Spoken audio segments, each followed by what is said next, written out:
go in there. Go in there.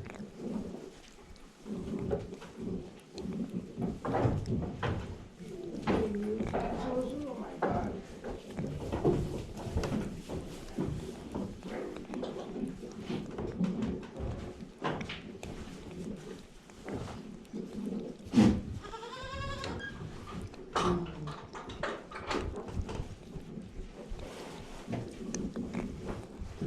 Genevieve.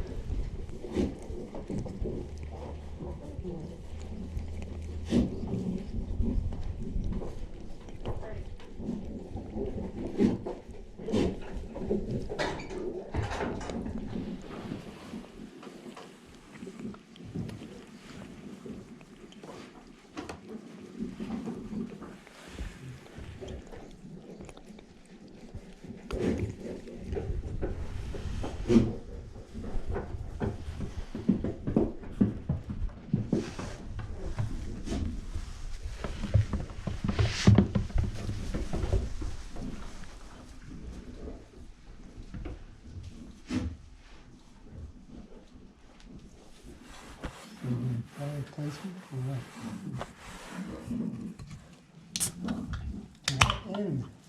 Just being a good neighbor.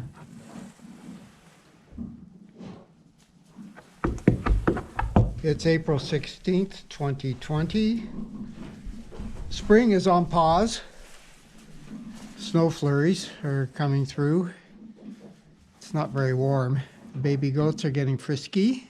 Everything is still shut down. Deaths and case numbers are still climbing in Canada and in the US. Officials are starting to think about how they can transition back to, quote, normalcy, unquote.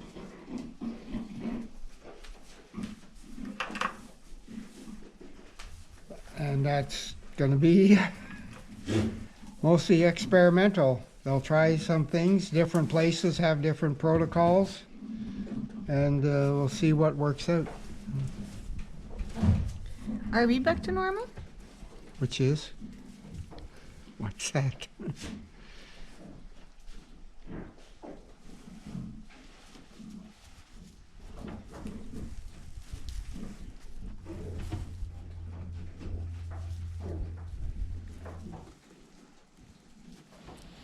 Genevieve, come out here.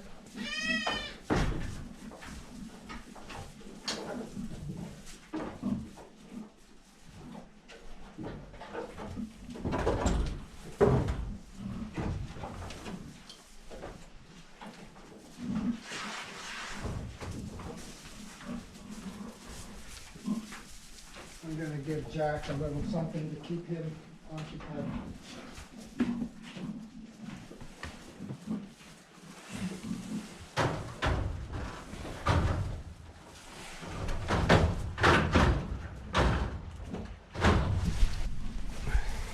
So this big blue book is called the Urantia Book. It was published in 1955 by the Urantia Foundation, based in Chicago, Illinois. I was introduced to it in 1971 by a crazy Scotsman who had this in his possession and showed it to me and said, "You might be interested in this." So I opened it, and I looked at the parts of the book. Part 1, the central and super universes. Part 2, the local universe. Part 3, the history of Urantia. Urantia being the official name for this planet. We call this planet Earth, which is not really a name, it's just a description. And the fourth part was the life and teachings of Jesus. And after I read that page, I closed the book and said, I'm interested, but I'll have to take my time with it. And I've been studying it ever since. And it's an amazing work. It's very erudite. It's almost 2,000 pages, which are large and very thin pages. There's a lot of cosmology in it, there's a lot of science, there's a lot of history, there's a lot of anthropology, and there's a lot about religion.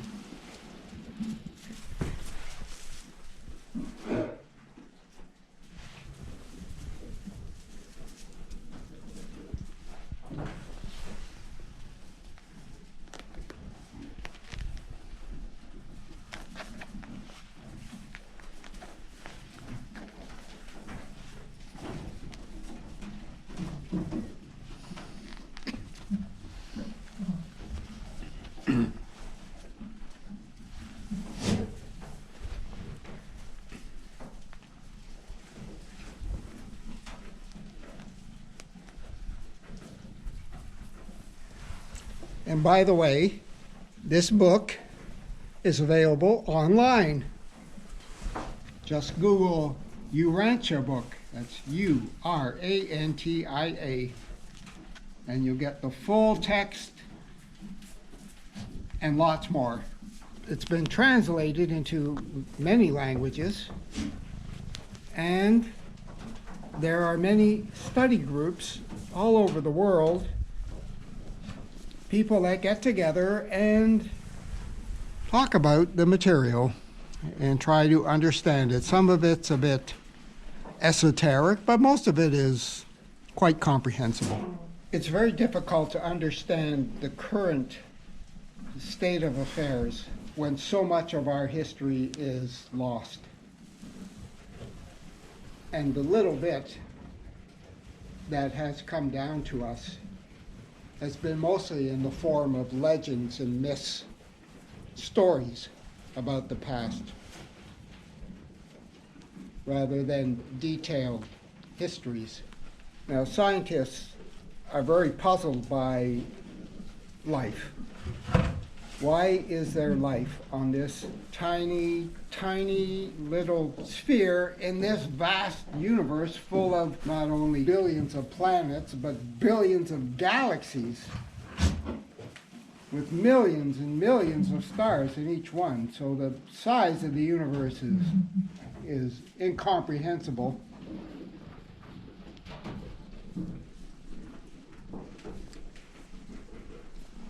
So the essence of the Lucifer Rebellion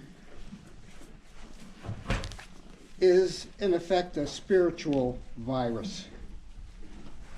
And talking about this now during the current COVID-19 pandemic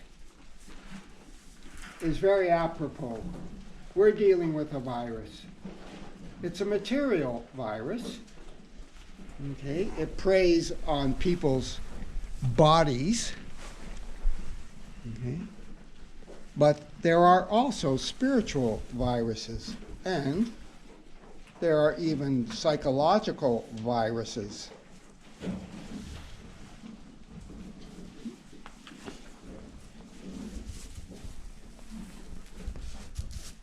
The particular spiritual virus that this planet caught long ago during the Lucifer Rebellion was a belief in separation. The belief that somehow the Creator and the creation are unrelated. They exist in isolation from each other. Now, of course, the spiritual virus is not well known, either to religion or philosophy or science. But we live it every day. At least the effects of it. And it's very contagious. And when this planet caught that spiritual virus, in fact, it was a system-wide spiritual virus. The whole system was quarantined, was cut off, isolated from normal communication channels. So we stare at the night sky and we think, how does life come to exist on this tiny little rocky sphere circling about a minor sun in a far-off corner of a galaxy, which is only one of billions of galaxies in the universe.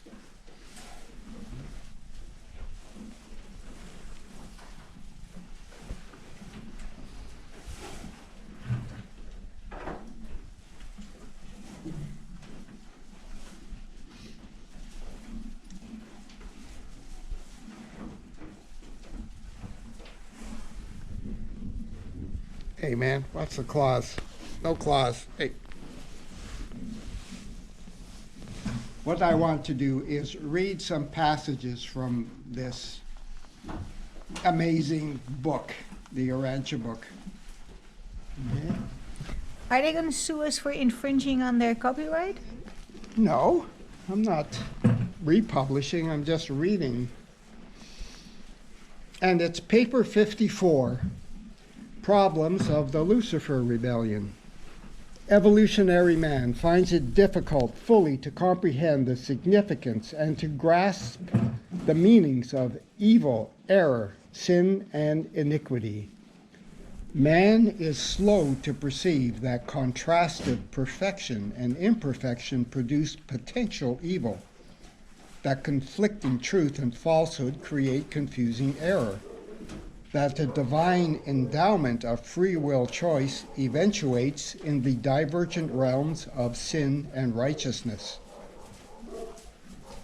that the persistent pursuit of divinity leads to the kingdom of God, as contrasted with its continuous rejection, which leads to the domains of iniquity. The gods neither create evil nor permit sin and rebellion. Potential evil is time existent in a universe embracing differential levels of perfection meanings and values. Sin is potential in all realms where imperfect beings are endowed with the ability to choose between good and evil. The very conflicting presence of truth and untruth, fact and falsehood, constitutes the potentiality of error. The deliberate choice of evil constitutes sin. The willful rejection of truth is error. The persistent pursuit of sin and error is iniquity.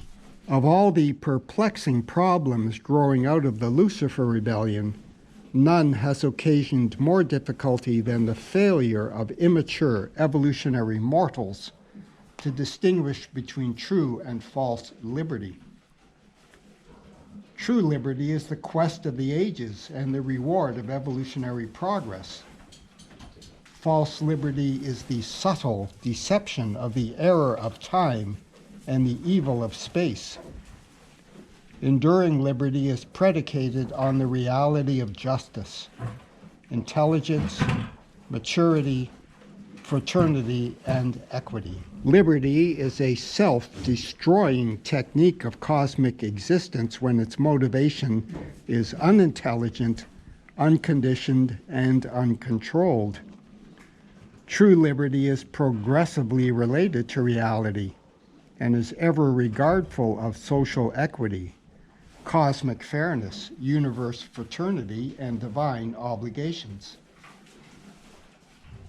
Liberty is suicidal when divorced from material justice, intellectual fairness, social forbearance, moral duty, and spiritual values. Liberty is non-existent apart from cosmic reality, and all personality reality is proportional to its divinity relationships.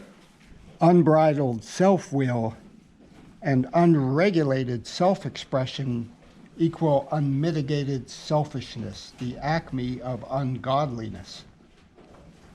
Liberty without the associated and ever-increasing conquest of self is a figment of egoistic mortal imagination. Self-motivated liberty is a conceptual illusion, a cruel deception. License masquerading in the garments of liberty is the forerunner of abject bondage. True liberty is the associate of genuine self-respect. False liberty is the consort of self-admiration. True liberty is the fruit of self-control. False liberty, the assumption of self-assertion. Self-control leads to altruistic service. Self-admiration tends towards the exploitation of others for the selfish aggrandizement of such a mistaken individual as is willing to sacrifice righteous attainment for the sake of possessing unjust power over his fellow beings. Even wisdom is divine and safe only when it is cosmic in scope and spiritual in motivation.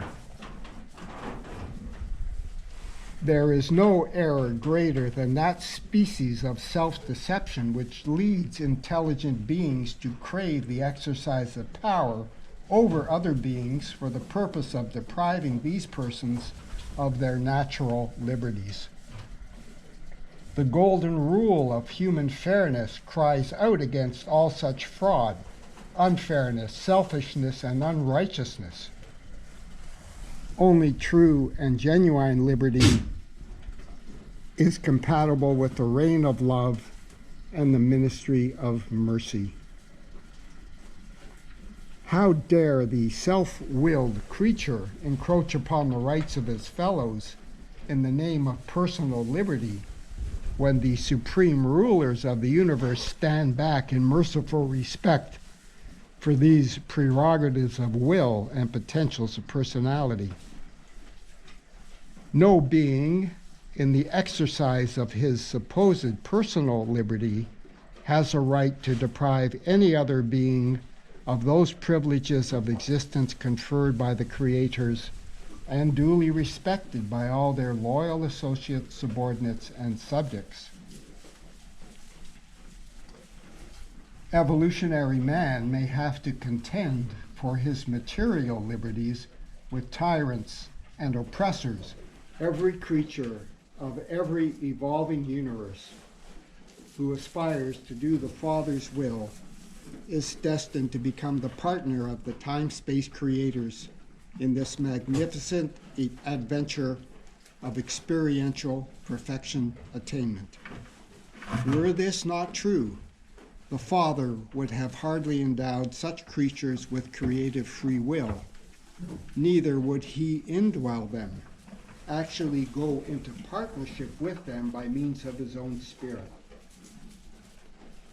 No being in all the universe has the rightful liberty to deprive any other being of true liberty, the right to love and be loved.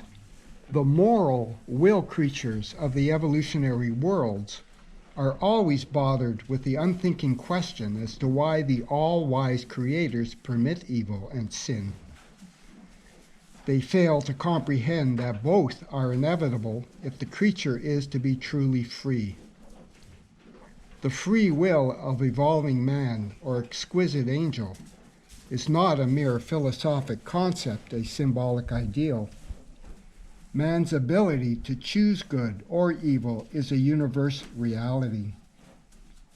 This liberty to choose for oneself is an endowment of the supreme rulers, and they will not permit any being or group of beings to deprive a single personality in the wide universe of this divinely bestowed liberty, not even to satisfy such misguided and ignorant beings in the enjoyment of this misnamed personal liberty.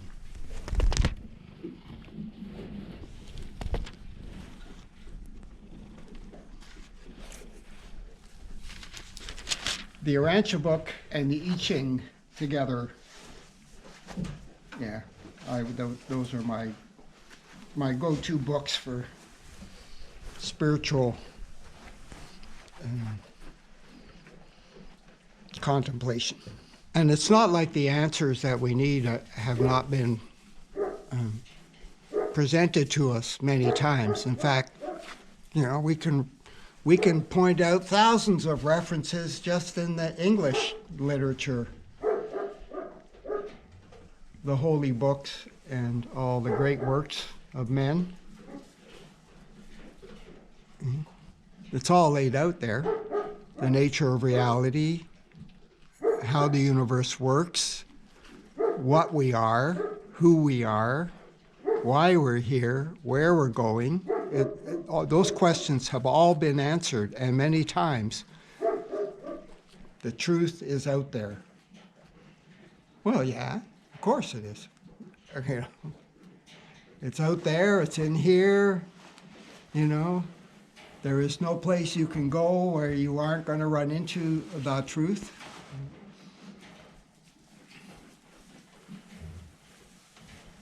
I love you. I love you. Even though it's a struggle,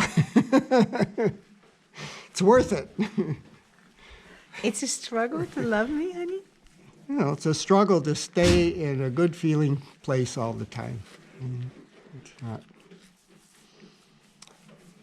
And I think it's all right occasionally to go into a funk.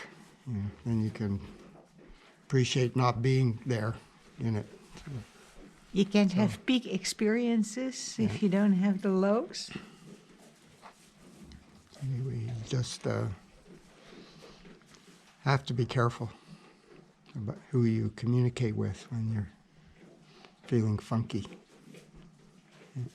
It's not a time to call your lawyer. Sir, do you really want me to write this email? Yeah, just fucking do it!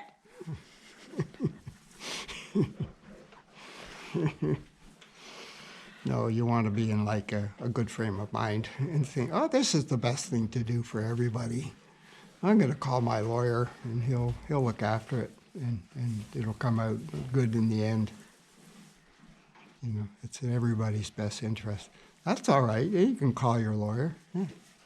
It'll be productive. Otherwise, it'll just cost you. If you're going to get into a shooting contest, you got to start with some ammunition first. So you should do an inventory of your ammunition, and you should know exactly what you have, and whether the weapons you intend to use with this ammunition. There's been many very insightful books written about military tactics, and the best of them always embrace the spiritual dimension of any conflict. So if you're experiencing conflict on the material plane, the actual origins lie elsewhere, because events on the material plane are always caused by effects. The effects are not, or rather, maybe I can restate that so it makes more sense. You don't have to make any sense, sweetie. This I is just- our YouTube channel. I can just babble on. We don't need to make any sense whatsoever. I'm going to restate that so you can edit it out later for a more general audience.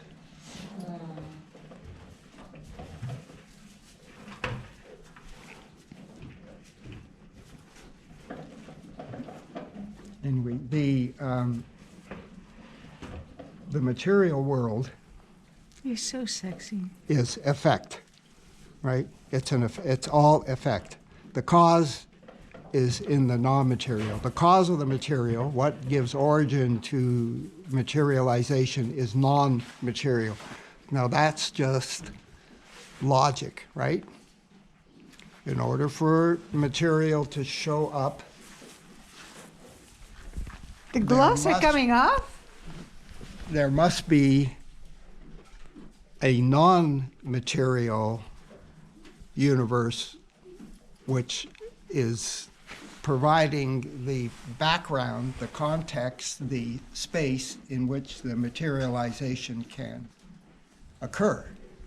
And we're not talking space-time here, because space-time, materialization, it's all the same, it's all one stuff, right? You can't pull it apart and figure out where the different pieces are. It's not made, reality is not made that way. Well, it's made up of lots of different pieces, and they come from different origins and places, and they mesh so perfectly that you can't tell where one stops and the other one begins. But they are separate, you know, they're separate realities. But when they dance together, you would never know that, you know, or that this is all part of one organism. If you pull back far enough, you see one organism. But you have to get pretty far away for that. Otherwise, there's trillions of us here, trillions and trillions and trillions of organisms here, and I'm getting to speak on their behalf because they're me and I'm them, and we go everywhere together. So we share a common goal in life, and that is to continue experiencing existence. Fine.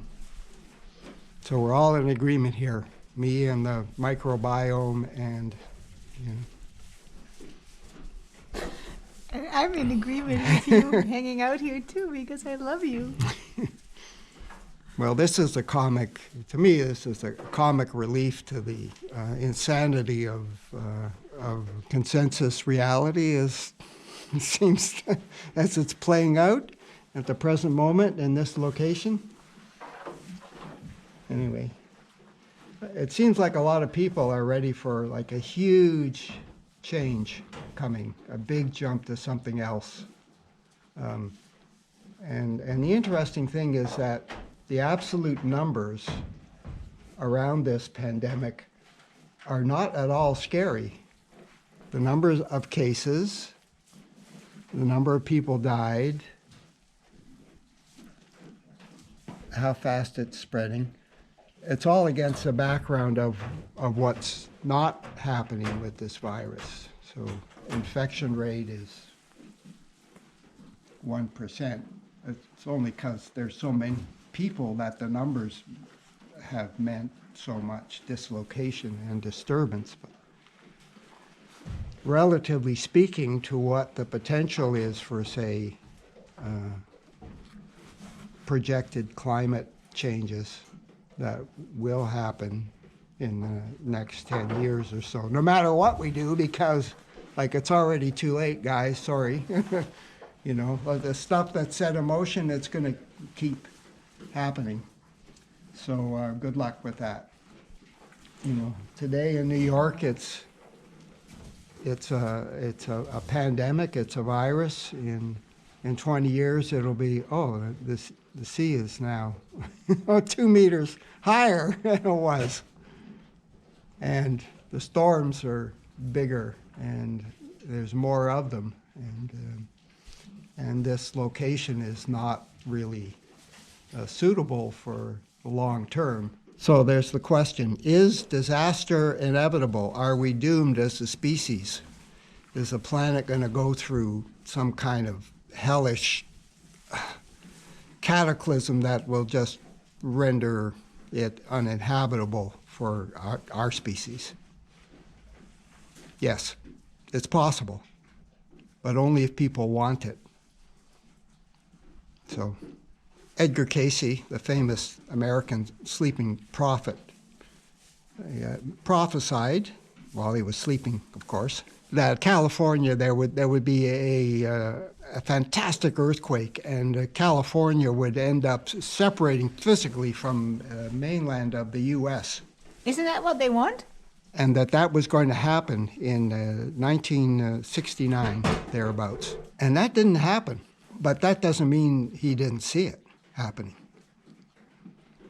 But what happened was California got high. The summer of the flower children, and Haight-Ashbury, and peace and love and joy. And were you not part of that? I was collateral damage from it. Yes, I was, but some of it vicariously, but some I certainly lived personally. So, yeah, I was very close to it. I was close to the epicenter.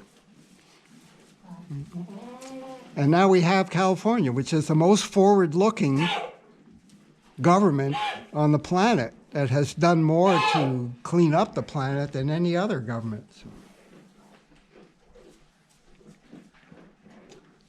And it hasn't separated from the U.S. There have been earthquakes. There will be, but you know. But they did separate kind of spiritually. Spiritually, yes. They did. They ascended. Yeah, they went to the spiritual heights. Yep. Yeah, they did. They did. And they have the movies to prove it. So there's always choice. There's always choice. There is always choice. Choice is all there is. So you might as well get used to it. And you can always make another choice, Yes, you can. even if you made really dumb choices. Yes. No matter how dumb your choices were, you will get to make them again. Yeah, even if it leads to your demise in this dimension, don't worry. You will continue on into other dimensions. There to continue to make choices. Good luck with it. Why are you not horrendously intimidated? By the universe, it's big, it's vast, it's incomprehensible, but it's always been very cooperative with me, as far as I'm concerned. I have total trust.